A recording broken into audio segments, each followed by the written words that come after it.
Guys, খুবই হাসির একটা কথা বলি। যদি কথাটা আমি হাসির বলছি, কিন্তু কথাটা আসলে হাসির না। হাস্যোজ্জ্বল হয় বলছি মানে হাসির তা না, কিন্তু কথাটাই হচ্ছে, কথাটা কিন্তু খুব ঘুচের একটা কথা। হ্যাঁ, যদি বুঝতে পারেন অনেক কিছু বুঝতে পারবেন, আর যদি বুঝতে না পারেন তাহলে কিচ্ছু করার নাই।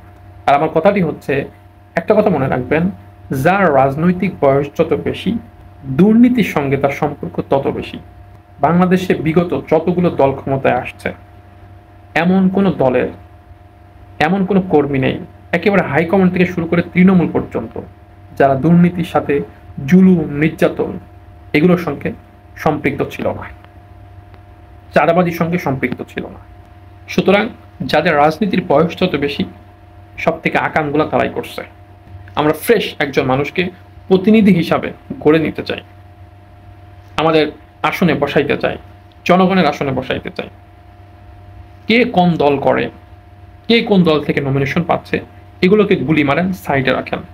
আপনার ভোট পাওয়ার যোগ্যতা কি রাখে, ভবিষ্যতে তাকে ভোট দেওয়ার চেষ্টা করেন।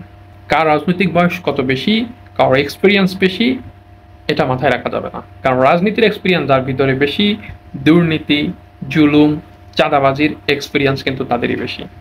So be careful.